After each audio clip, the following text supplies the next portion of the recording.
Buenos días, mis amados hermanos. Gracia y paz de Dios sobreabunda en el corazón de cada uno de los que estamos aquí esta mañana, en la presencia del Señor, gozándonos de adorarle, de servirle y ahora de abrir su palabra para predicarla. Así que les pido que me acompañen, si son tan amables, a la epístola de Santiago, en el capítulo 4, y vamos a considerar los versos desde el 6 hasta el 10. Santiago, capítulo 4, versos 6 hasta el 10. Esta mañana continuamos nuestra serie Cambios Verdaderos. Cambios verdaderos, esta vez bajo el tema humillémonos delante de Dios. Humillémonos delante de Dios. Y Santiago capítulo 4, verso 6 hasta el 10 dice: pero Él da mayor gracia. Por eso dice: Dios resiste a los soberbios, pero da gracia a los humildes. Por tanto, someteos a Dios, resistid pues al diablo y huirá de vosotros. Acercaos a Dios y Él se acercará a vosotros. Limpiad vuestras manos, pecadores, y vosotros de doble ánimo, purificad vuestros corazones. Afligíos, lamentad y llorad, que vuestra risa se torne en llanto y vuestro gozo en tristeza. Humillaos en la presencia del Señor y Él os exaltará. Repito ese verso 10. Humillaos en la presencia del Señor y Él os exaltará. Oremos. Señor eterno, gracias. Gracias por tu palabra. Señor, tu palabra es la verdad. Tu palabra es la lumbrera que nos deja ver claramente la senda por la que hemos de caminar, y es lámpara en nuestros pies. Tu palabra es como el martillo que quebranta la roca. Tu palabra también es como la miel que sale del panal. Enséñanos a atesorar tu palabra como lo más preciado que tenemos. Señor, la posesión más preciada que tenemos aquí, pues es aquí donde únicamente nosotros podemos recibir la revelación de quién eres tú y el gran plan de salvación que has desplegado para con nosotros. Esta mañana ayúdanos a entender el tema de la humillación, cómo humillarnos delante de ti, la importancia de vivir en humildad ante ti, Señor, sabiendo que solo así podemos florecer nosotros en la vida cristiana, podemos crecer y ser discípulos con mucho fruto en esta vida. Gracias, Señor, por tu palabra. Ayúdame a predicarla, Padre mío. No por mí, sino a pesar de mí, glorifícate y edifica a tu pueblo profundamente esta mañana. En el nombre del Señor Jesús, amén y amén.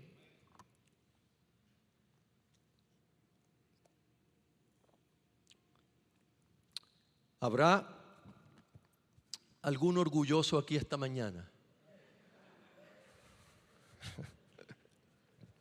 No iba a comenzar así la introducción, pero se me ocurrió ahora. A ver si alguien levantaba la mano, pero no, solo se rieron.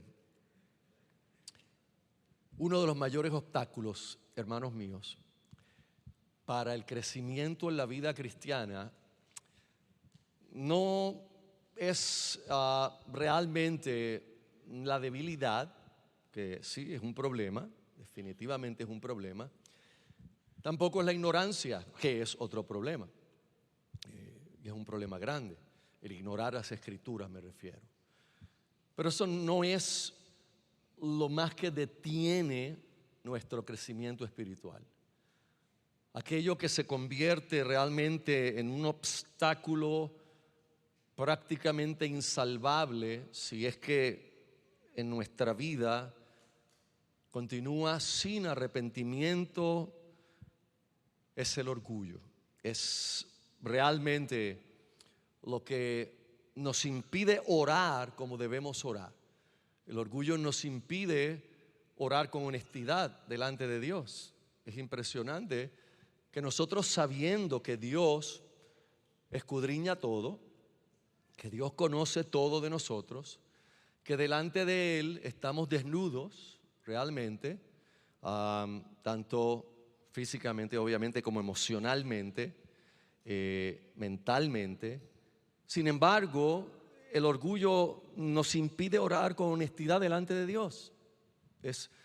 Llegamos a una vida de oración donde ya tenemos un libreto, donde tenemos nuestras peticiones, donde tenemos ciertas cosas que queremos pedirle a Dios y lograr de Dios, pero no abrimos nuestro corazón para los cambios necesarios, para los cambios verdaderos, que es nuestro tema de comienzo de año.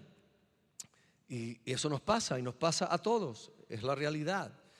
A veces en la misma oración de arrepentimiento que hacemos, tanto aquí como las que hacemos privadas, nuestras confesiones no nos llevan a la profundidad o la raíz de nuestros pecados. Confesamos quizás el pecado, pero no vamos más allá a cuál es la raíz, la razón de ese pecado, para confesarlo delante del Señor y suplicarle que nos conceda arrepentimiento. El orgullo nos impide exactamente eso, arrepentirnos profundamente. El orgullo causa que nuestro arrepentimiento permanezca liviano, permanezca superficial. Y por eso alguien dijo alguna vez que nosotros debemos arrepentirnos de nuestro arrepentimiento. O sea, debemos arrepentirnos de la forma que nos arrepentimos, porque muchas veces es simplemente superficial y liviana. Y el orgullo nos impide, hermanos, totalmente nos impide depender plenamente de Dios. Estas tres cosas, hay muchas otras, pero estas tres cosas importantísimas hacen que el pecado del orgullo, si permanece en nuestra vida sin confesar, impida nuestro crecimiento espiritual. Nadie puede crecer espiritualmente si no dependemos de Dios, porque el crecimiento espiritual yo no lo puedo producir. Yo no puedo hacerme crecer espiritualmente. Yo puedo ser obediente en las disciplinas espirituales y hacer cosas que me corresponden, pero el crecimiento lo da Dios. Yo no puedo hacerme crecer a mí mismo, menos puedo hacerle crecer espiritualmente a usted. Imposible, no hay manera que podamos hacer eso. Así que si el orgullo en mi vida no es confesado y no busco en la presencia del Señor que Él me conceda arrepentimiento real para comenzar a caminar más humildemente delante de Él y delante de los hombres, entonces definitivamente mi crecimiento espiritual se va a ver muy afectado, hermanos. No estoy hablando de la salvación, no estoy hablando que esto impide la salvación. Nosotros sabemos que nuestra salvación es por gracia, por medio de la fe. Y aun que somos salvos, Santiago está escribiendo a una iglesia de creyentes. Santiago no escribe su carta a inconversos. Él no le está hablando a no creyentes, él le está hablando a cristianos. Y si usted ha leído la carta de Santiago, usted sabe que la carta de Santiago es una carta incómoda. Vamos a llamarle incómoda. Es una carta que te confronta con realidades interiores, y también es la carta donde tenemos, por la inspiración del Espíritu Santo, esa contraparte del Evangelio donde la gracia y la fe es la que nos salva, pero Santiago nos muestra en su epístola que la fe sin obras es muerta. La fe sin fruto es muerta, y una fe muerta no es verdadera fe, no puede ser la verdadera fe. Así que esto nos enseña algo muy serio, hermanos, pero muy serio.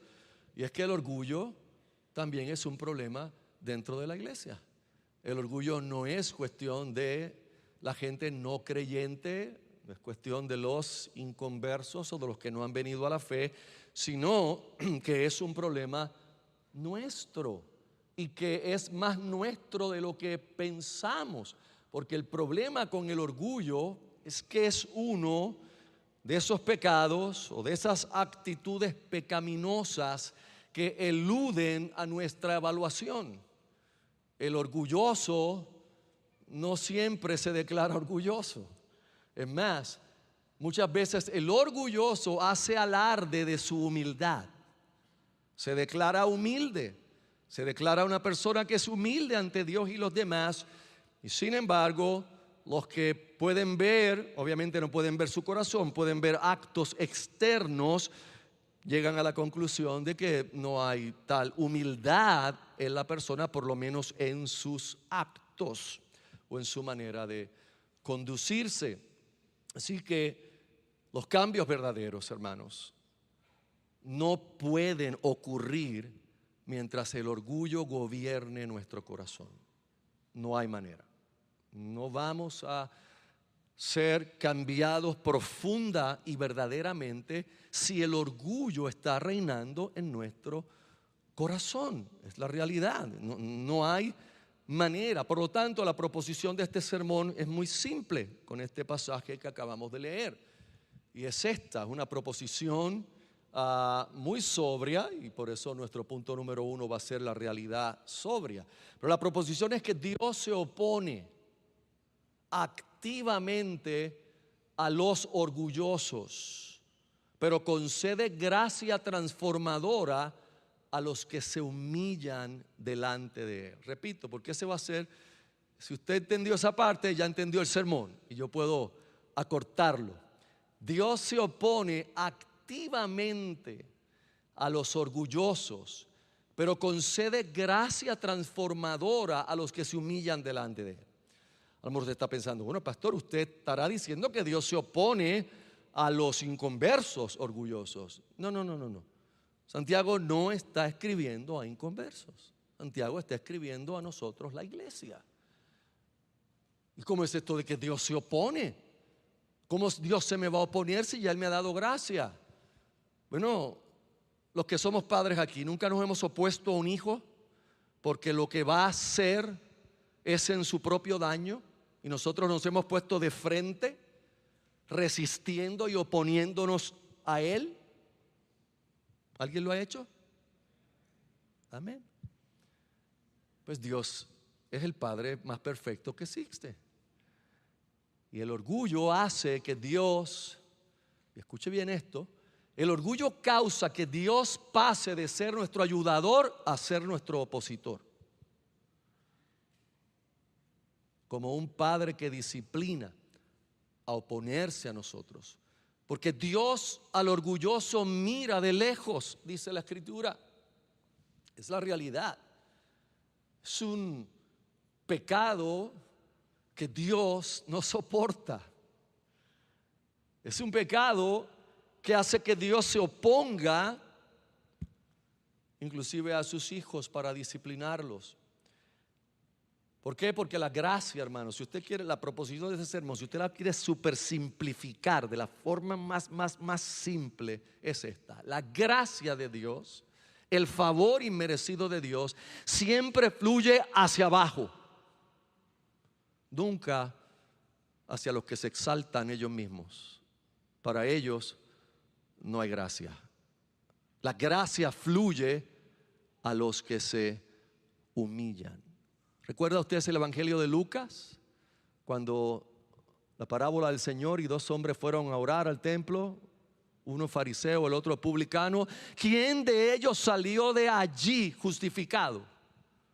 ¿El fariseo que se puso de pie y comenzó a orar? Un soliloquio, parecía que oraba consigo mismo y no con Dios, repitiéndose sus virtudes y las cosas que Dios le había hecho ser y las que le había hecho no ser, inclusive como ese publicano que está ahí.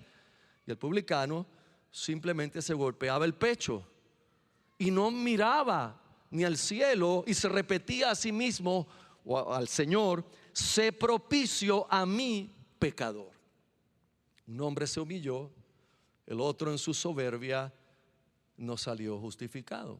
Para los religiosos de ese tiempo eso era una imposibilidad, eso era terrible. Jesús lo que acababa de decir totalmente era contracultura religiosa de aquel momento. Así que Santiago nos va a mostrar en varios movimientos en este pasaje y nos va a llevar del orgullo a la gracia y de la resistencia a la restauración. Por eso el punto número 1 es esa realidad sobria de que Dios resiste al orgulloso. Lo vemos ahí en el verso 6. Dios resiste al orgulloso, pero el verso dice: pero Él da mayor gracia.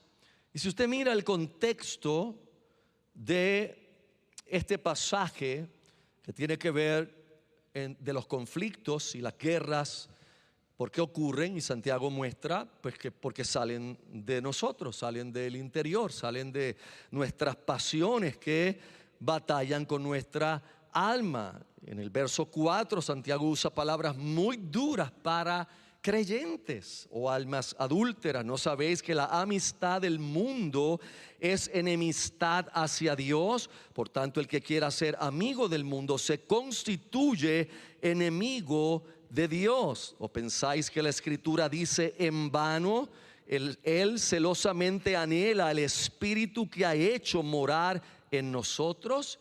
Y luego el verso 6 dice: pero Él da mayor gracia. Por eso dice: Dios resiste a los soberbios, pero da gracia a los humildes. Y Santiago está, yo diría, parafraseando el Salmo 138, el verso 6. Dios resiste a los soberbios y da gracia a los humildes.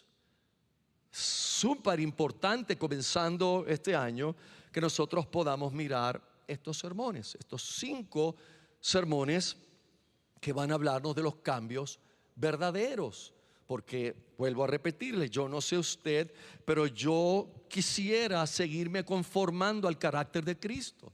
Yo quisiera parecerme más a Cristo mientras mi vida cristiana se sigue desarrollando hasta el final, hasta el último de mis días en la tierra. Ese es mi deseo, eso es lo que yo quiero. No le estoy diciendo que es lo que siempre consigo, ni es lo que siempre tengo, porque al igual que ustedes, yo lucho con el pecado remanente en mi corazón, al igual que usted lucha con el suyo.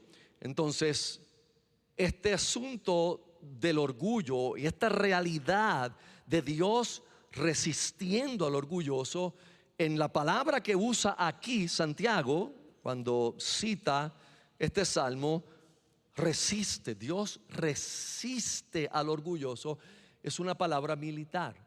Es la palabra que se usa cuando un soldado se va a poner firme para oponerse al enemigo, para oponerse. Si usted mira el contexto, Santiago está diciendo que la amistad con el mundo nos lleva a enemistad con Dios, nos lleva a la enemistad con Dios. Y si usted mira, Santiago por lo menos en este capítulo y este pasaje, no está listando o no está tomando una lista de pecados singulares.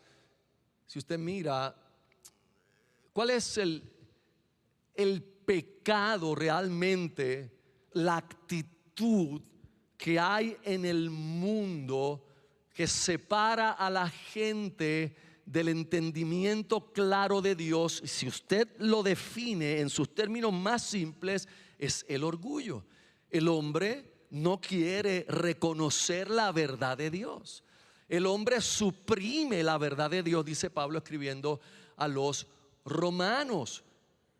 De hecho, Dios le ha hecho conocer a través de todo lo creado la existencia de Dios.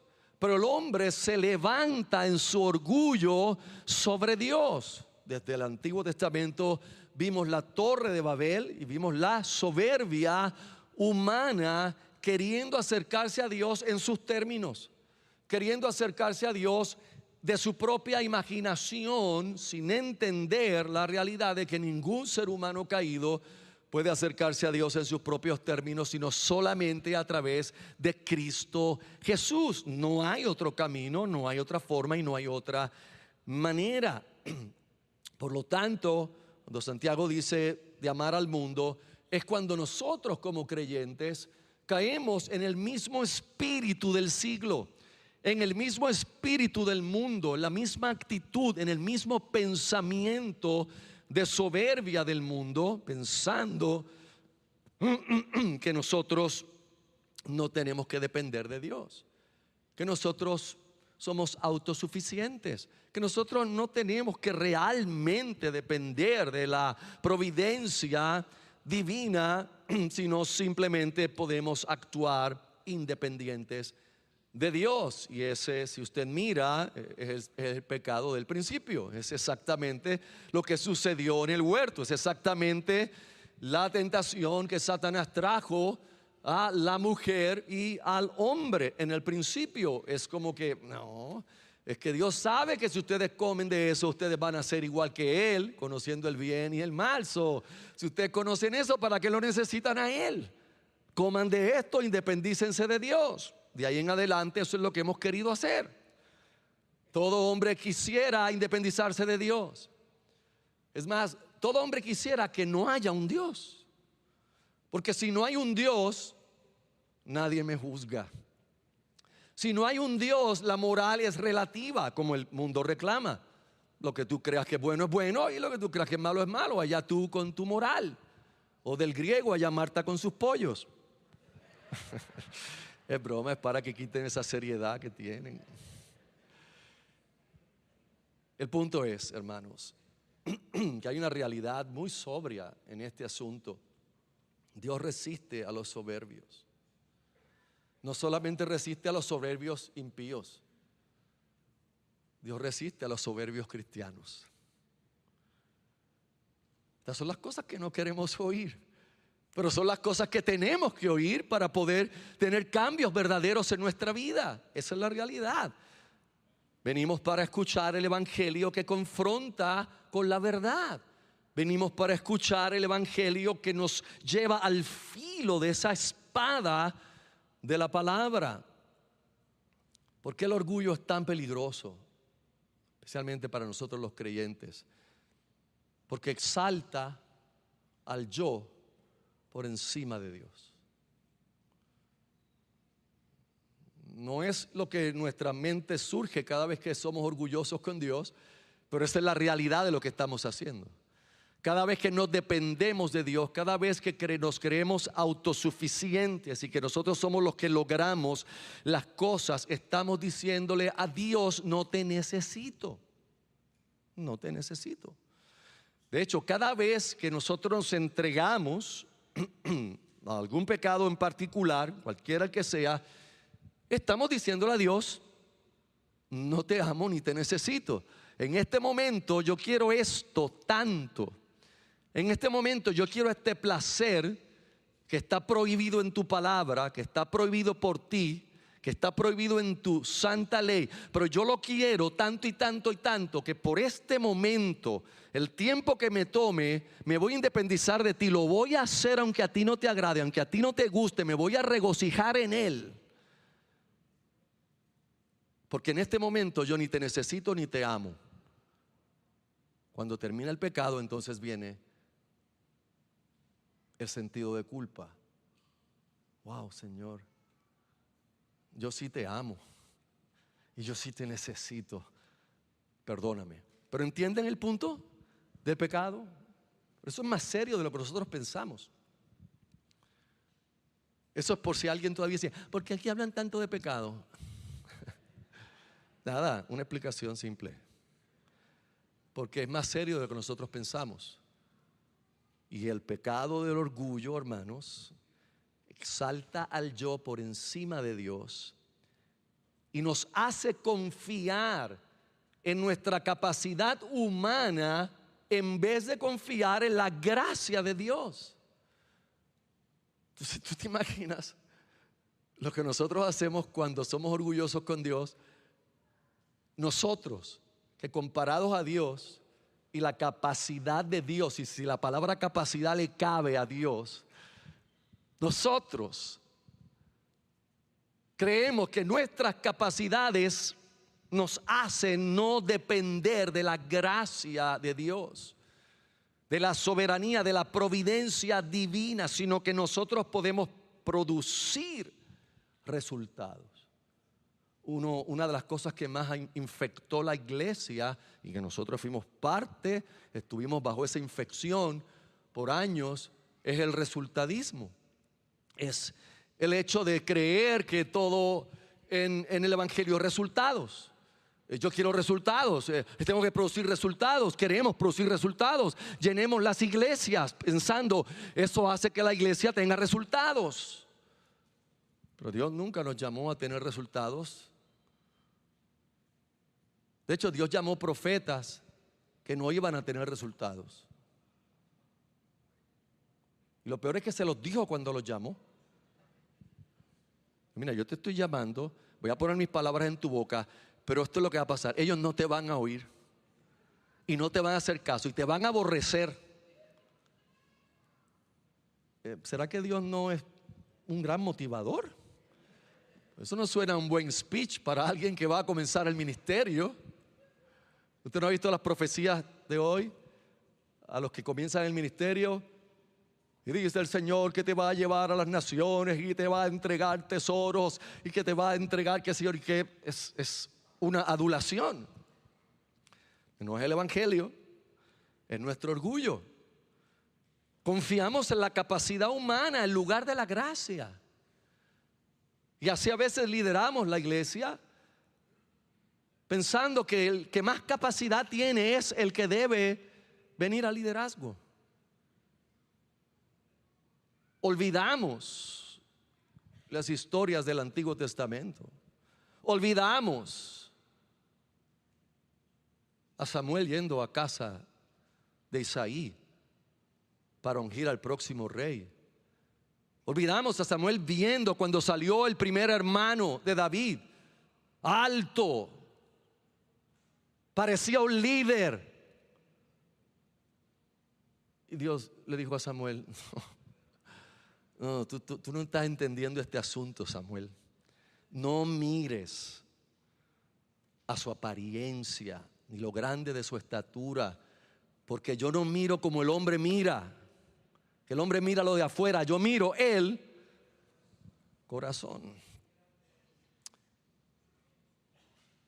Lo otro que causa el orgullo, y por eso es tan peligroso, y Dios se resiste tanto al orgullo en nuestra vida, hermanos, el orgullo hace que rechacemos la corrección.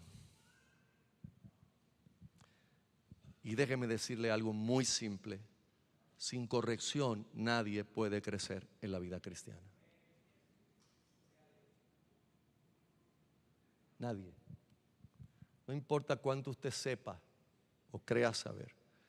No importa cuánto usted ha alcanzado o crea que ha alcanzado. No importa cuánto conocimiento bíblico usted crea que tiene. Usted necesita corrección. La corrección no tiene que venir de un erudito. La corrección no tiene, bueno, es que si me van a corregir a mí con todo este conocimiento que yo tengo, tendrá que corregirme el Papa. No, ¿el papá de quién? Pero te va a corregir el papá de alguien te va a corregir.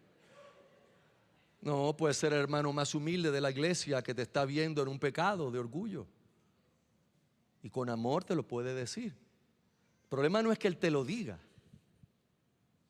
El problema va a ser su respuesta, tu receptividad o tu negativa. Pues ¿quién se cree este hermano? ¿Quién se cree este hermano para corregirme a mí? Tú no sabes que yo y Calvino éramos primos casi.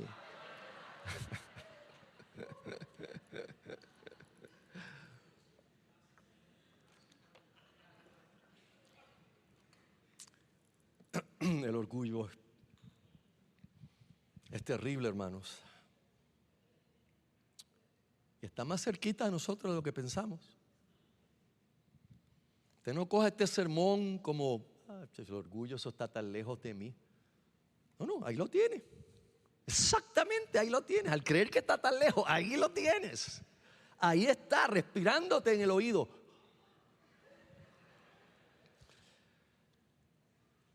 Proverbios 16, 18 dice una gran verdad. Usted sabe que el libro de Proverbios es un libro que hay que, cuando uno lo va a leer y a interpretar, tiene que entender que estos son principios que no aplican a cada situación en particular, muchos de ellos, sino que hay que mirar cómo aplicamos. Pero este es uno de esos principios realmente universales, hermanos, en el libro de Proverbios. Proverbios 16, 18.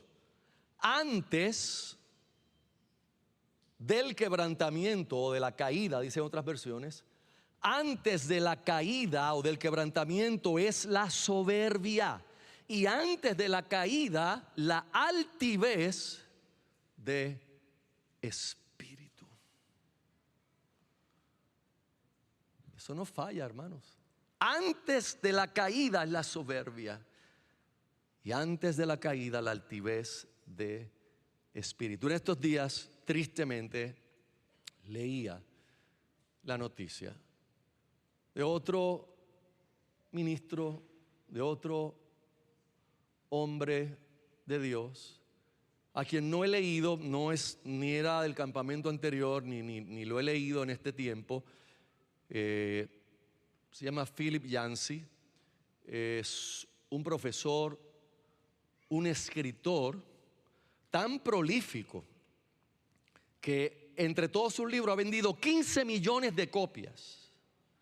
Uno solo vendió 2 millones de copias, uno solo de sus libros. Este hombre tiene 70 y tantos años y acaba de confesar públicamente que se retira del ministerio público en todas las esferas, tanto en las redes como en cualquier otro lugar, porque llevaba 8 años en una relación de adulterio con una mujer que también es casada a su vez. Bueno, 8 años. No estamos hablando de la pasión fugaz de alguien que sigue siendo igual pecado. Está hablando de 8 años de mentiras, de ocultar. Mientras en esos 8 años escribió libros, dictó conferencias, dictó clases en institutos teológicos. Claro, usted puede decir ahora, oh, Dios mío, qué clase de bestia. No, hermanos, no. Philip Yancey está más cerca de cualquiera de nosotros de lo que nosotros pensamos. Por eso es que necesitamos humillarnos delante de Dios. Por eso es que con urgencia necesitamos cultivar un corazón humilde y pedirle a Dios que nos ayude a cultivarlo, porque no es algo que nosotros podamos hacer con nuestra propia fuerza. Pero si algo debe primar nuestras oraciones, no es Señor, dame una casa más grande, es Señor, dame más humildad. Esas oraciones son peligrosas, sí, lo sé. Cuando dice Señor, humíllame, tienes que lidiar con lo que pueda venir. Le repito lo que le dije en la introducción: el orgullo convierte a Dios, de ayudador en opositor. Y eso es serio, hermanos. Eso es serio. Por lo tanto, en este punto reflexionemos. Este sermón, como los otros, va a ser acompañado por un escrito que ustedes no van a ver, pero yo lo voy a publicar como quiera en la página. Va a estar ahí.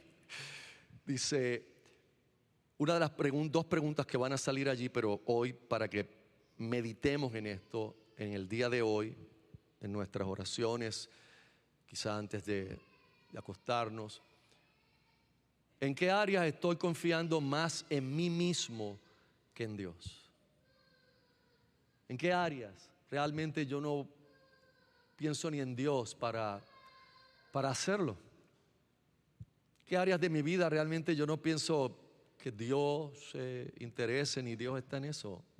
Porque nosotros cometemos el error de departamentalizar la vida. Creemos que hay áreas donde de Dios tiene inherencia, pero otras áreas Dios no tiene inherencia. Eso me corresponde a mí, eso soy yo. Mi negocio, yo soy el que brego, yo soy el sabi. No, hermanos. Nosotros debemos vivir coram Deo, ante el rostro de Dios, en cada cosa que hacemos. La otra pregunta que en este punto podemos reflexionar es: ¿cómo reacciono cuando soy corregido por la palabra?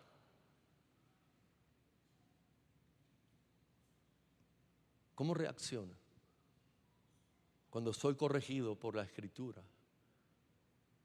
Y no siempre la Escritura me va a corregir directamente cuando la leo, sino también la corrección va a venir del sermón o de algún hermano que va a recordarme la Escritura al atestiguar alguna acción mía que no es piadosa o que no va en línea con el carácter de Dios.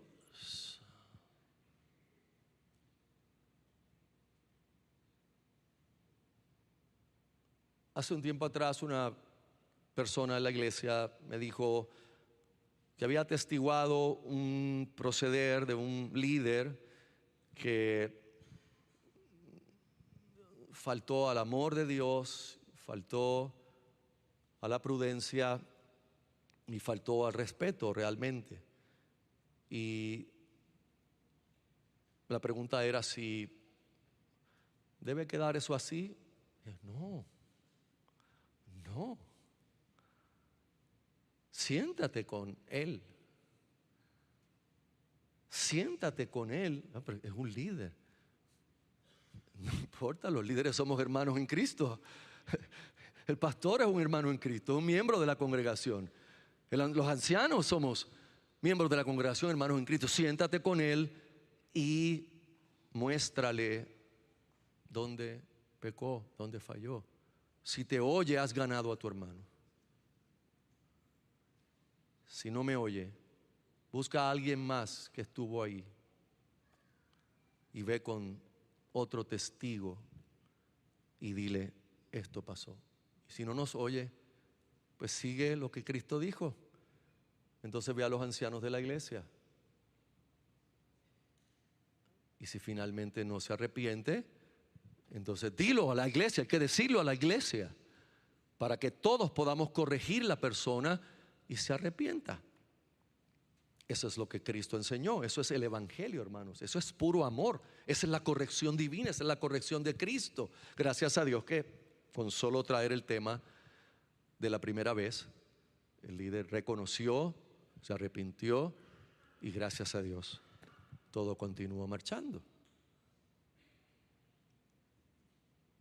Un soldado que pelea contra su propio comandante está destinado a perder, hermanos. Esa es la realidad. Nosotros no podemos en nuestro orgullo permitir que Dios sea nuestro opositor. Si a alguien usted quiere de su lado, es al Dios de los cielos, pero el orgullo hace que Dios tenga que resistir al orgulloso.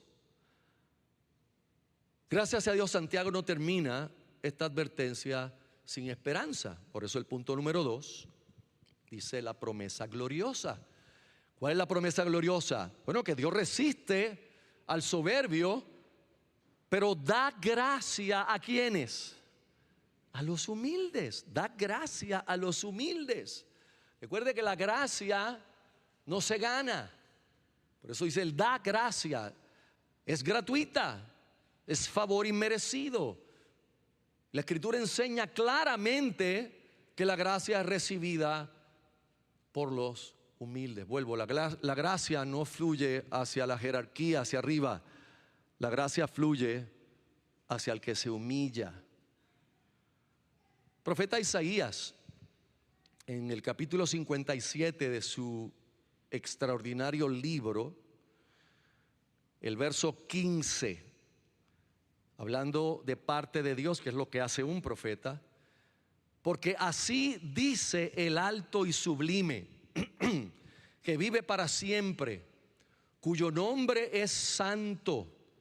Habito en lo alto y santo. Mire el contraste. Habito en lo alto y santo, y también con el contrito y humilde de espíritu, para vivificar el espíritu de los humildes y para vivificar el corazón de los contritos.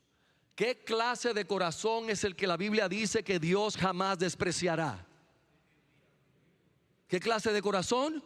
A un corazón contrito y humillado no despreciarás tú, oh Dios. Esa es la realidad bíblica, hermanos. El orgullo limita nuestro crecimiento espiritual. Estoy diciendo que nos quita la salvación. Si el orgullo nos quitara la salvación, el cielo tendría 12 personas nada más.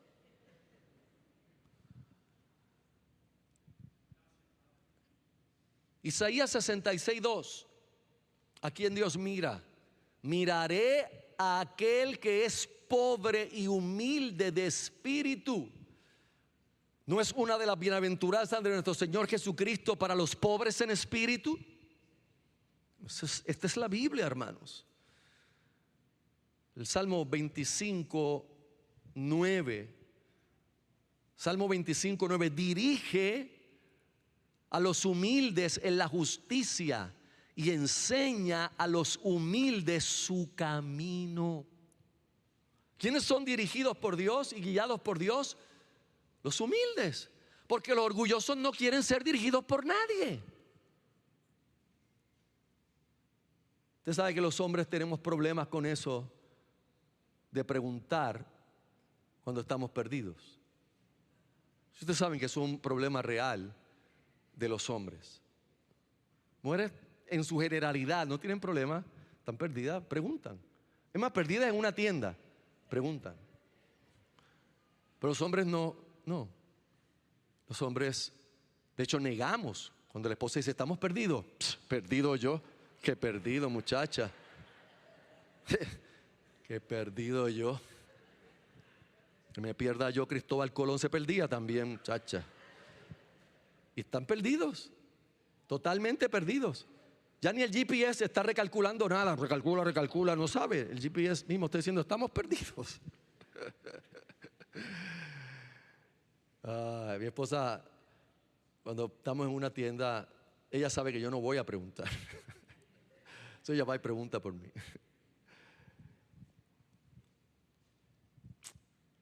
El Salmo 138, verso 6. Hay un corito de ese salmo que me encantaba cuando lo cantábamos. Porque el Señor es excelso en su camino. No se lo voy a cantar. Porque el Señor es excelso. Fíjate el contraste de nuevo. Presenta a Dios alto, excelso, pero ¿a quién atiende? Al humilde. Al humilde. Mas al altivo conoce o mira, dice otra versión, la Reina Valera, de lejos. Al altivo mira de lejos. Proverbios 3:34, en la Nueva Versión Internacional, dice: El Señor se burla de los burlones, pero muestra su favor a los humildes. Hay que aclarar un punto de qué es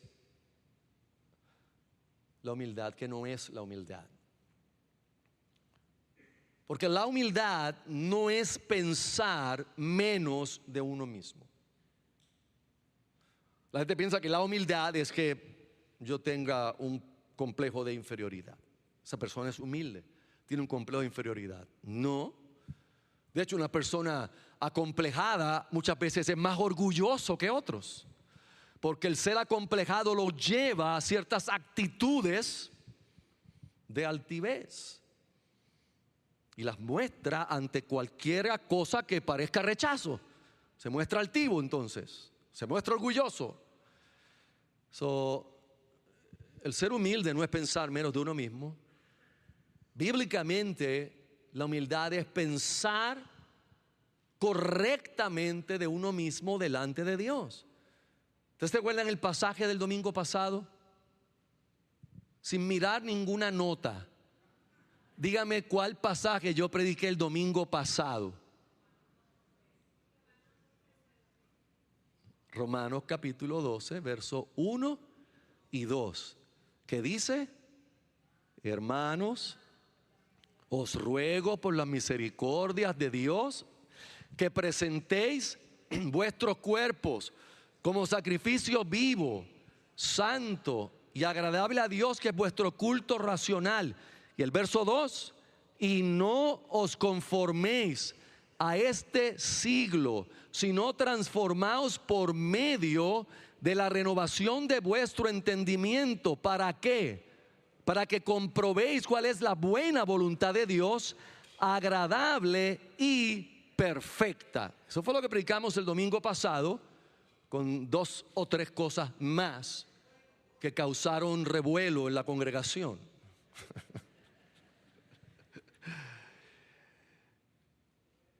El verso 3, que abre un pasaje nuevo realmente en ese capítulo de Romanos 12, dice: porque en virtud de la gracia que me ha sido dada, digo a cada uno de vosotros que no piense más alto de sí que lo que debe pensar, sino que piense con buen juicio. Otra versión dice con cordura, según la medida de fe que Dios ha distribuido a cada uno. Eso es humildad. Esa es la humildad bíblica. Yo no voy a pensar de mí más alto de lo que debo pensar, sino voy a pensar de mí respecto a la medida de fe, a la medida de gracia que Dios ha repartido a cada uno. No lo que me ha repartido a mí solamente, sino la que ha repartido a cada uno. Por eso es que en el contexto de este pasaje que abre, Pablo va a usar la analogía del cuerpo humano y los diferentes dones y las diferentes funciones que hay en el cuerpo humano, comparándolas con la iglesia. ¿Para qué? Para que si yo voy a pensar de mí con cordura bíblicamente, yo no voy a estar comparándome con nadie, ni quiero comparar a nadie conmigo. Yo quiero tener la sensatez de pensar bíblicamente de mí, pero quiero tener la sensatez de pensar bíblicamente de mis hermanos. ¿Qué pienso de ellos? Que ellos son valiosos, que ellos son necesarios y que ellos tienen una gracia y un don dado por Dios que el cuerpo necesita para su crecimiento en amor, como le dice Pablo a los efesios en otra manera. En el verso 16 más abajo, dentro de ese contexto, Romanos 12:16, por eso Pablo dice: tened el mismo sentir o la misma mente, el mismo pensamiento unos con otros. No seáis altivos en vuestro pensar, sino condescendiendo con los humildes. Y cierra eso con una gran frase, hermanos. Pero una gran frase que para nuestro siglo, esta frase debería copiarse en cada blog de Facebook, en cada blog de YouTube. No seáis sabios en vuestra propia opinión.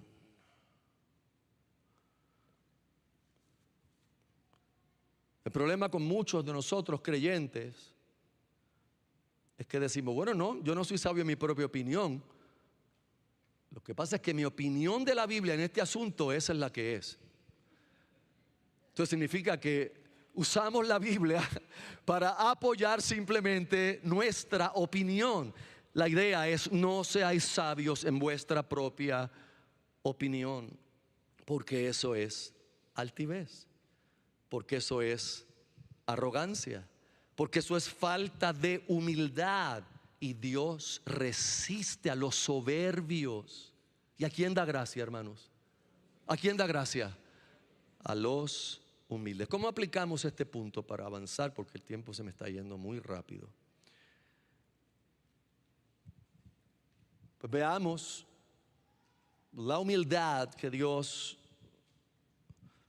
nos pide como una gran puerta que abre el fluir de la gracia de Dios, del favor de Dios. Y preguntémonos si nos vemos como alguien totalmente dependiente de Dios. Nos vemos como alguien que depende totalmente de Dios. Y segundo, preguntémonos: ¿soy una persona enseñable? Yo soy una persona realmente enseñable. He llegado a un lugar de humildad a pesar del conocimiento, a pesar de la experiencia, a pesar de los años vividos, a pesar de lo que sea, donde puedo dejarme enseñar por otros que inclusive quizás catalogo no están a mi nivel, pero han sido puestos por Dios en la iglesia para dirigir o para enseñar o para liderar. Porque eso es lo que nos va a separar en cuanto a la práctica de la humildad. Esto lo podemos dejar aquí en la cabeza hoy e irnos con una reflexión de la humildad, la humildad, la humildad. Pero ¿cómo se ve la humildad práctica? Es la pregunta. Esa es la pregunta. Y por eso nos lleva al tercer punto. Tengan paciencia, que son 12 puntos. No es broma. Son más que 5. Y este es rápido, voy rápido. El mandato claro o el imperativo claro: someteos, resistid, acercaos. Someteos, resistid, acercaos. Vamos a ver versos 7 y 8 de Santiago 4. Por tanto, someteos a Dios. Resistid pues al diablo y huirá de vosotros. Acercaos a Dios y Él se acercará a vosotros. Limpiad vuestras manos, pecadores, y vosotros de doble ánimo purificad vuestros corazones. Grandes versos para nosotros en ese pasaje. Son estos 3 imperativos: someteos a Dios. ¿Qué significa someterme a Dios? Sino primero reconocer su autoridad sobre mi vida. Yo no le doy permiso a Dios en mi vida, como piensa la gente. Yo no habilito a Dios de actuar en mi vida, ni con mis oraciones, ni con decretos, ni con declaraciones, como pensábamos antes, que Dios no puede hacer nada si yo no decreto. Hermanos, si hay algo más arrogante que eso, dígamelo. Y eso se ha vuelto una norma en iglesias cristianas hoy día, que muchas han sido salpicadas por ese virus y creen que no, para que Dios se mueva y haga algo, Dios tiene que usar primero un hombre y que el hombre declare eso. Entonces Dios se mueve, hermanos, por la misericordia del Señor. Por la misericordia de Dios. No sigamos creyendo cosas como esas. Y yo sé que todavía hay alguna gente que estuvieron con nosotros en ese viaje, en ese campamento, y que a lo mejor orando se le escapa alguna cosa. Mire, yo entiendo que se escape alguna cosa, pero otra cosa es que usted siga creyendo lo mismo. Usted siga creyendo que sus palabras tienen algún poder sobre Dios místico, que obligan a Dios a hacer cosas. Porque el evangelio es lo contrario. El evangelio es: sométete a Dios. Reconoce su autoridad absoluta sobre el universo, sobre cada molécula subatómica. Yo me burlaba predicando de un dicho de los pentecostales, porque ellos decían que no se mueve la hoja de un árbol si no es la voluntad divina. Y como en aquel momento yo creía una vascuencia de esas, me reía y me burlaba y públicamente lo hice. Ahora tengo que decir que ellos como quiera estaban mal, porque no es que no se mueve una hoja si no es la voluntad de Dios, es que no se mueve una partícula subatómica en el universo si no es la voluntad divina. Esa es la realidad, hermanos. Esa es la realidad bíblica. La realidad en las iglesias es otra. La realidad de la iglesia es que no. Activación profética. Declaremos para activar. Eso es lo que tenemos hoy. Eso es lo que hay hoy. Es más, usted habla con algunos creyentes y hablamos dos idiomas distintos. ¿En serio? El idioma que ellos expresan es distinto. Antes leía una señora que dice que es profeta ahí en una página de internet, y ella estaba hablando. Y wow. Estoy seguro que el que lea eso tiene un sentido de cuánta profundidad. Cantinfladas. No hay ninguna profundidad. Palabras rebuscadas de un sitio al otro, con versos torcidos de un lado para el otro, y crean como cierta atmósfera de sabiduría. By the way, atmósfera es una de esas. Estamos creando una atmósfera profética. ¿Qué diantre es eso? ¿Quién me mandó a mí a crear ninguna atmósfera profética? ¿Quién? ¿Y quién dice que yo puedo crear eso? Por eso es que eres ignorante. Eso no está en la Biblia. Been there, done that. Someteos a Dios, reconocer su autoridad, resistir al diablo, no es irme a un monte a pelear con demonios en guerra espiritual, ni subirme a un helicóptero y echar aceite por los aires. Hermanos, esas ridiculeces no tienen ningún fruto en el reino de Dios. Nada. No tienen ninguna contribución contra los apetitos de la carne. No hace nada más que solamente echar un balde de aceite a un pobre transeúnte que pase cuando echen el aceite. Resistir al diablo no lo podemos ver simplemente como el diablo en sentido personal. Recuerde que creemos en un diablo personal real, un ser que es la epítome de la maldad, el padre de la mentira, homicida desde el principio. Pero lo probable es que en su vida cristiana usted nunca se encuentre con tal ser directamente. Hablamos entonces de todo lo que tiene que ver con él, de su siglo, del cual es príncipe de los aires, el espíritu que ahora opera en los hijos de desobediencia, con una mentalidad que corrompe al hombre y que lo aleja de Dios. ¿Y qué nos dice Santiago? Que nos resistamos. La palabra diablo indica opositor, que se opone a Dios. Resistamos todo aquello que se opone a Dios. Que se opone a Dios, obviamente el pecado se opone a Dios. Y nosotros debemos resistir el pecado, resistir la influencia de un siglo que su pensamiento es sin Dios y sin la autoridad de Dios. Y luego, tercero, reconozco la autoridad de Dios, rechazo el pecado, rechazo al diablo y crezco en mi comunión con Dios. No puedo crecer en mi comunión con Dios si el orgullo gobierna mi corazón. Para crecer en mi comunión con Dios es importante el orden. No puedo resistir al diablo si primero no me someto a Dios. Y no puedo crecer en mi comunión con Dios si no estoy cultivando la humildad como algo importante en mi vida. Mis oraciones deben estar llenas de pedirle al Señor: Señor, ayúdame a ser humilde.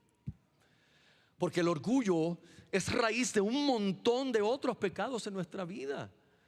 Cuando alguien te dice una palabra hostil en la calle, en el restaurante, en la tienda, ese deseo de responderle para atrás para no quedarte dado, como dicen en el barrio, ¿de dónde nace? Del orgullo. Tú no quieres pasar como idiota.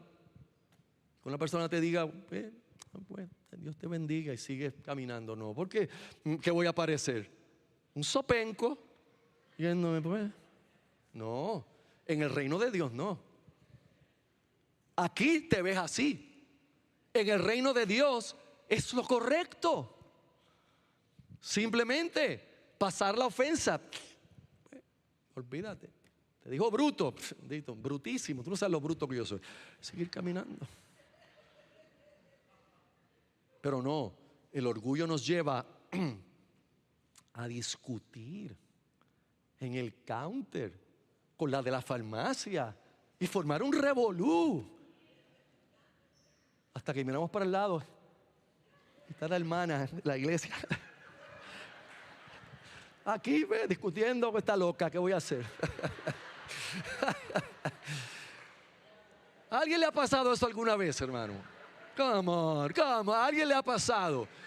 Y usted se fue en el viaje y perdió la chaveta en la discusión. Usted no se acordó ni que usted es cristiano y menos reformado y menos bíblico. ¿Qué es cristiano? Ven acá, sal del counter ese para acá. Vamos, seamos honestos, hermanos. Seamos honestos. La victoria cristiana, Cristo la ganó en la cruz. Pero la práctica de nuestra santificación comienza en la sumisión y en la humildad a Dios, hermanos. La humildad nos evita tantos males, tantos tropiezos con la gente. Nos evitaríamos si fuéramos humildes, porque la humildad lleva a la bondad, a la templanza, a la mansedumbre. Nos lleva a evaluarnos, porque si otro me dijo una cosa, no, pues su evaluación no es lo que importa. Pienso de mí con cordura. La verdadera humildad siempre conduce al arrepentimiento, hermanos. Siempre. Si hay falta de arrepentimiento en uno de nosotros, el diagnóstico no es difícil. No hay que hacerte un MRI espiritual. No hay que entrarte en una atmósfera profética, ni activarte. Si no te puedes arrepentir, si no hay arrepentimiento, es porque no hay humildad. Porque la humildad siempre lleva al arrepentimiento. Y eso es el punto número 4, la respuesta necesaria. Santiago 4, el verso 8 y 9, acercaos a Dios y Él se acercará a vosotros. Limpiad vuestras manos, pecadores, y vosotros de doble ánimo purificad vuestros corazones. Afligíos, lamentad y llorad, que vuestra risa se torne en llanto y vuestro gozo en tristeza. Pastor, qué clase de sermón para comenzar el año. Sí, ¿qué clase de sermón nos da Santiago? Manos limpias hablan de nuestras obras. Manos limpias o manos que se limpian hablan del deseo de limpiar mi conducta, lo cual yo no puedo lograr con mi propia fuerza si primero no hay un cambio verdadero en mi corazón. Por eso corazones puros hablan de los cambios de afectos, los cambios de deseos en nosotros. Recuerde que usted y yo no vamos a ir más allá de lo que deseamos y pensamos. Nuestras acciones van a ser dirigidas por lo que nosotros pensamos y deseamos. Entonces, ¿qué es lo que tiene que cambiar? El corazón, mis afectos, mis prioridades, mis deseos. No es emocionalismo, hermano. Yo no estoy hablando de emocionalismo. Esto es sobriedad espiritual. Esto es 2 Corintios 7:10. La tristeza que viene de Dios. Pero nosotros no queremos bregar con tristeza. Nosotros queremos bregar solamente con alegría. Nosotros venimos a la iglesia para que nos hablen de tristeza. Nosotros venimos a la iglesia que nos animen, que salgamos pompeados, llenos de gozo. No, hermanos. 2 Corintios 7:10 dice: porque la tristeza, y por favor lean el contexto luego y va a ver que está hablando de arrepentimiento. Porque la tristeza que es conforme a la voluntad de Dios produce un arrepentimiento que conduce a la salvación sin dejar pesar. Pero la tristeza del mundo produce muerte. Santiago nos habla de afligidos, lamentaos, llorad. ¿Por qué le está usando esos términos? Porque está hablando de arrepentimiento sincero, de arrepentimiento genuino. ¿Cuándo fue la última vez? Esta es la aplicación de este punto. ¿Cuándo fue la última vez que usted y yo sentimos verdadero dolor por mi pecado? Verdadero dolor, hermanos. Y no estoy hablando de lágrimas porque, oye, temperamentos son distintos y no todo el mundo tiene que llorar para arrepentirse. Pero ¿cuándo fue? No estoy hablando de ese arrepentimiento de: Señor, perdona mis pecados, amén, porque tú me perdonaste ya en la cruz. No. Cuando usted eleva una oración de arrepentimiento a Dios, que ese pecado dolió de verdad, dolió el haber defraudado a Dios de esa manera, dolió el haber pecado contra el Señor de esa manera. Eso es lo que Santiago se está refiriendo. Eso es lo que la humildad nos lleva a nosotros. Hermanos, Santiago concluye con una promesa llena de esperanza, porque así es el Evangelio. El Evangelio no nos deja ahí, el Evangelio nos lleva a la esperanza. Y esa está en el verso 10. Humillaos delante del Señor y Él os exaltará. Humillaos.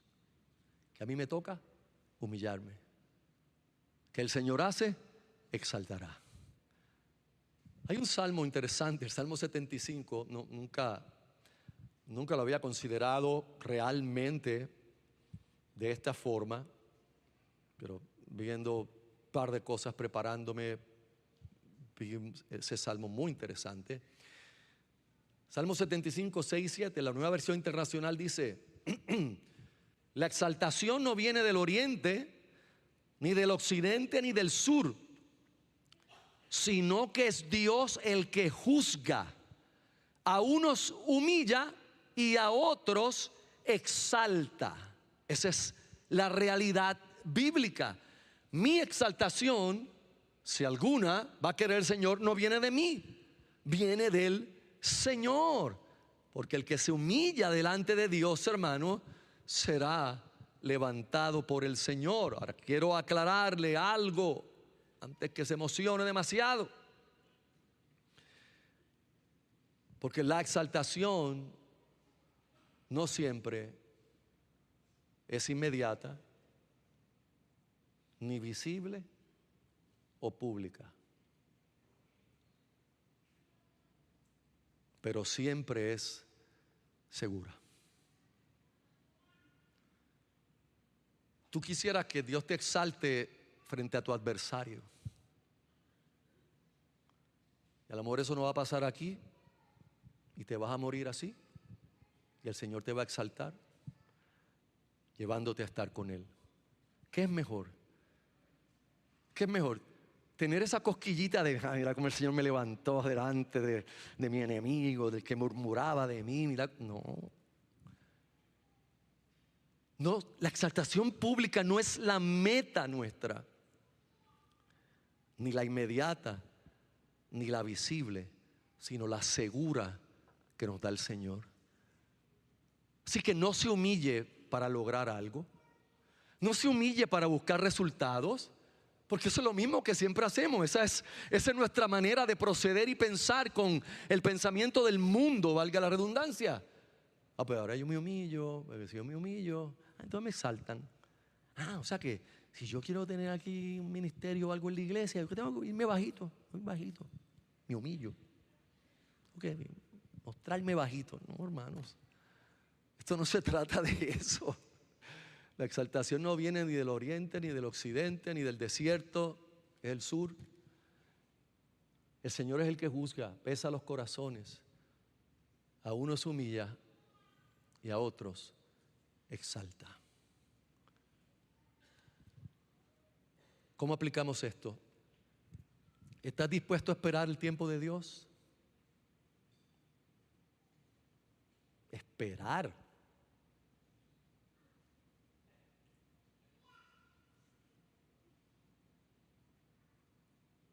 ¿Busco la gloria de Dios o la mía? Finalicemos con el Evangelio. ¿Qué tiene todo esto que ver con el Evangelio? Bueno, yo no puedo pensar nada mejor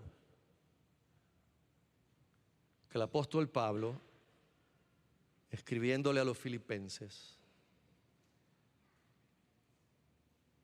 para hablarles de la humillación y la exaltación de Cristo.